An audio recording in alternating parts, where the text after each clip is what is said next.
அனைவருக்குமே வணக்கம். சற்று முன் கிடைத்திருக்கக்கூடிய ஒரு மிக மிக முக்கியமான செய்தி ஒன்று வெளியாகியுள்ளது. சற்று முன் செந்தில் பாலாஜி வழக்கில் 2 நீதிபதிகள் அதிரடி கைது.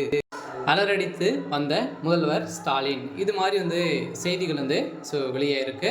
இப்போ செந்தில் பாலாஜியுடைய வழக்கில் பார்த்தீங்கன்னா டாஸ்மாக் உடைய நிறுவனத்தில் நடந்த ரைடின் அடிப்படையில் இப்போ அதிரடியாக செந்தில் பாலாஜி அவர்கள் சரணடைந்தார். திமுக பார்த்தீங்கன்னா அவர் நிரந்தரமாக நீக்கப்பட்ட சம்பவத்திலிருந்து இப்போ செந்தில் பாலாஜி அவர்கள் பார்த்தீங்கன்னா அமலாக்கத்துறையிடம் கஸ்டடியில் தான் இருக்கார். இப்போ அமலாக்கத்துறையில் பார்த்தீங்கன்னா அவர் வாக்குமூலம் கொடுத்துருக்காரு.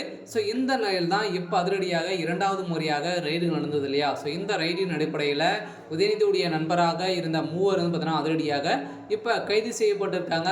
இதில் மூலமே உதயநிதியுடைய நண்பர்கள் தான் அப்படின்ற மாதிரி இப்போ பிடிபட்டிருக்கக்கூடிய நிலையில் தான் இப்போ அதிரடியாக இந்த செந்தில் பாலாஜியுடைய வழக்கில் பினாமியாக இருந்த உதயநிதி ஸ்டாலின் அவர்கள் இப்போ அதிரடியாக வசமாக சிக்கியிருக்காரு.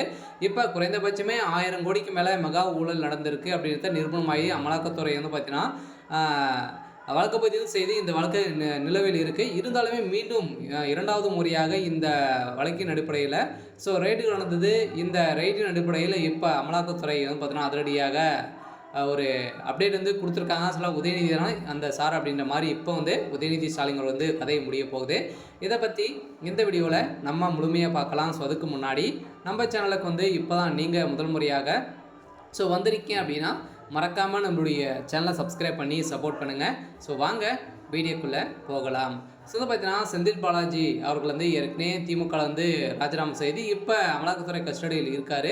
இருந்தாலுமே இப்போ 2வது முறையாக இந்த டாஸ்மாக் உடைய நிறுவனத்தில் நடந்த ரைடின் அடிப்படையில் உதயநிதியுடைய நண்பர்களும் பார்த்தீங்கன்னா வசமாக சிக்கியிருந்தாங்க இல்லையா.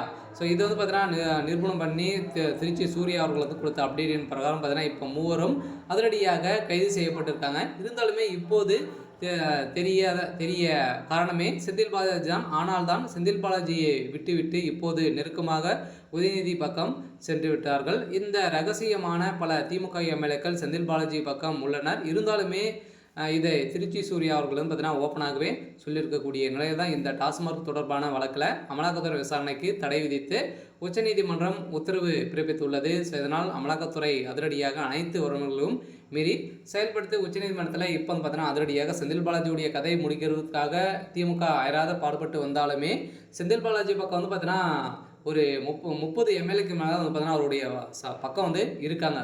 இந்த நிலையில் தான் திமுக தலைமையகம் பெரும் அதிர்ச்சியில் இருக்காங்க. இதனால தான் செந்தில் பாலாஜி அவர்கள் பிடியில் வச்சிருக்காங்க. இருந்தாலுமே இந்த வழக்கின் அடிப்படையில் 2 நீதிபதிகள் 200 கோடிக்கு மேலே பார்த்தீங்கன்னா விலை பேசியதாக திமுக தலைவர் முதல்வர் ஸ்டாலின் பேசியிருந்த நிலையில் இந்த இருவருமே வசமாக இப்போ சிக்கியிருக்காங்க. இந்த ஆதாரமும் சிக்கியிருக்கு. இதனால் உதயநிதி ஸ்டாலின் அவர்களும் வசமாக சிக்கியிருக்காரு. சரி, ஓகே. இன்னைக்கான அப்டேட் பார்த்தீங்கன்னா இதுதான். மறக்காமல் நம்மளுடைய சேனலை சப்ஸ்கிரைப் பண்ணி சப்போர்ட் பண்ணுங்கள். தேங்க்யூ.